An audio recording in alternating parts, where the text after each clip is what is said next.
Rose Cousins, welcome to E-Town. So glad you're here. You're such a good singer. Great to hear you sing. I didn't make that up. Thanks. No, I didn't make that up. Thank you.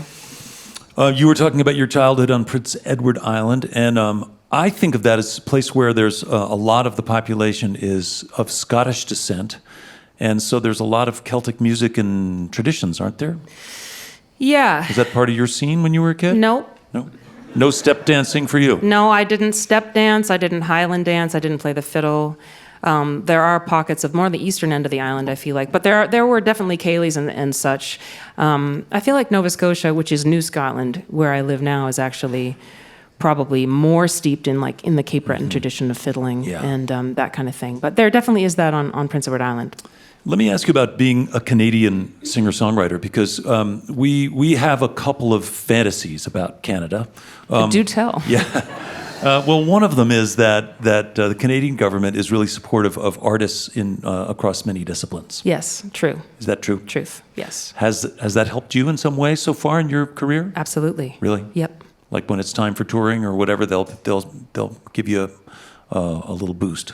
Yep. You have to go through application processes and kind of prove that you're doing a certain kind of work, and you have to build marketing plans and that kind of thing. So it's pretty legitimate, but it is unique.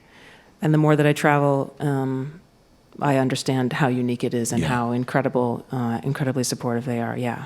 The other fantasy that we have about Canada, it has to do with your healthcare premiums. So tell us about how much it costs you for your healthcare. Is it a fantasy? This is not as fun as the Milk Carton Kids interview was. Oh, sorry. Okay, we'll get there. I just wanted to cover these couple of little simple points. You know that we if we need to go to the hospital, we go to the hospital and it's free. But if you want to have coverage for other things, you get your own plan kind of thing, which is on a spectrum. But yeah, if you're sick, you go to the doctor. Yeah. Yeah. Okay, just wanted everybody to know that. I just want to clear that up. It's possible, and it's great. We are fundamentally an aspirational country. We really are. The United States, we're full of hope. We're full of hope, and we're making things up all the time. Yeah, hope is important. So I want to ask you a little bit about your early influences. I know Patty Griffin was one of your heroes or heroines, and she wasn't too far away. She was in northern Maine, and I don't think there's any I don't think there's any similarity to your songwriting that comes from where you grew up. But was there a song of hers that you just thought, okay, whoever this is, they get me, they understand me, I got to find out more about this? Was there some song that you heard and went, okay, I see what's going on here? Basically her very first record, Living with Ghosts, which was this incredibly raw record of demos. Yeah. And it was like that was like, oh yeah, there's a single woman making music as a person and an instrument.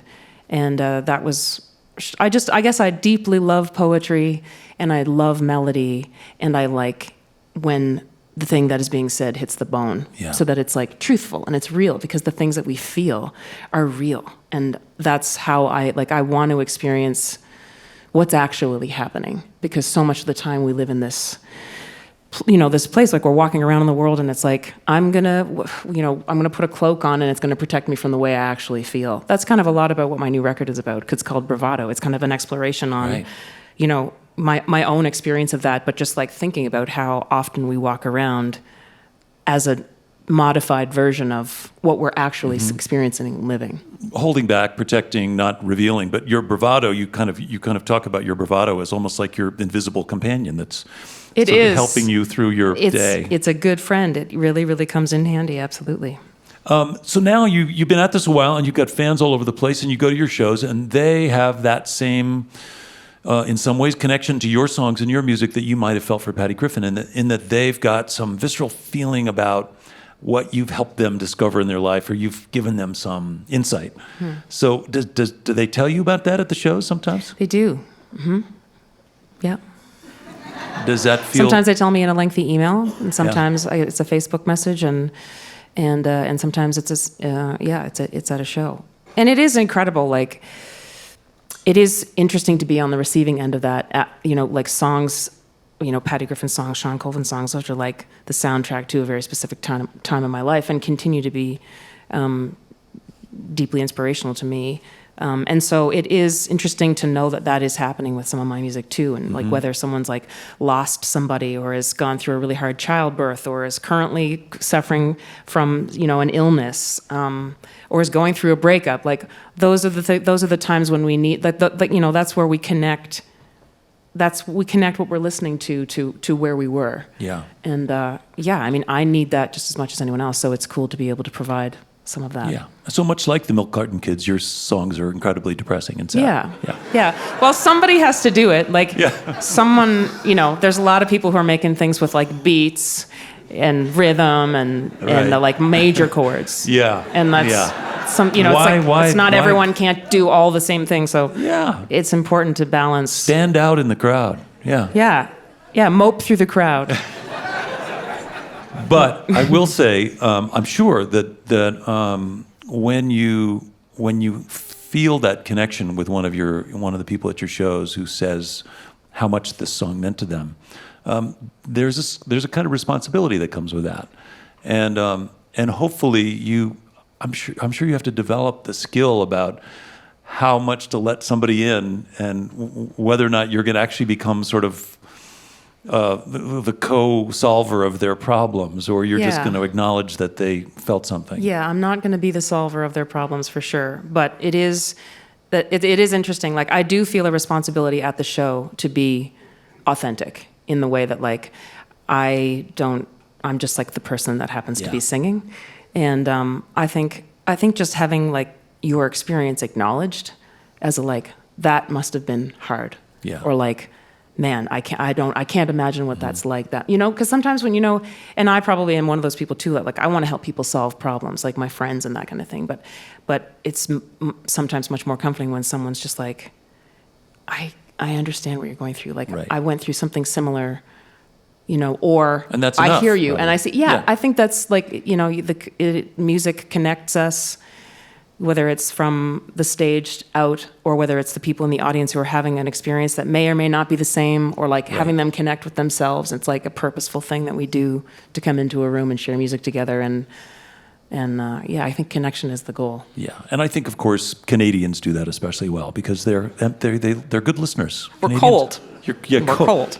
No, they're good listeners up there.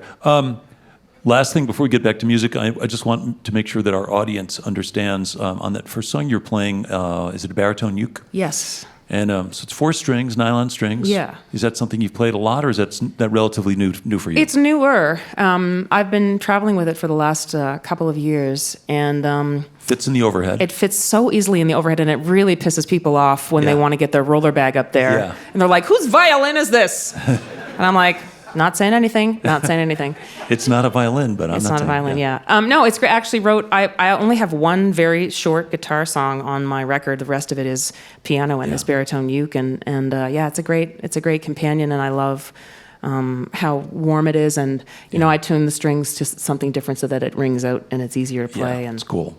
And the record is called Bravado. Yeah. And all the song titles are nouns. Mm-hmm. Just I thought that was interesting. Yeah. Thank you. And we're going to hear more of it soon. Yeah, it's coming out really soon. Yeah. I'm excited about it. Yeah. Well, let's get back to some more music now, and would you please help me welcome back Rose Cousins?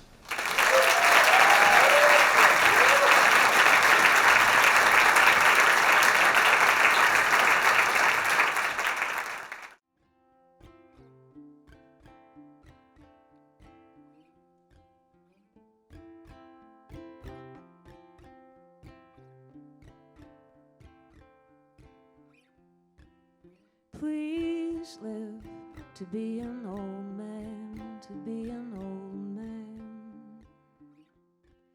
Please live. Hi, this is Nick Forster from E-Town. If you want to stay up to date with all the performances, interviews, and behind-the-scenes footage, click the subscribe button. Thanks.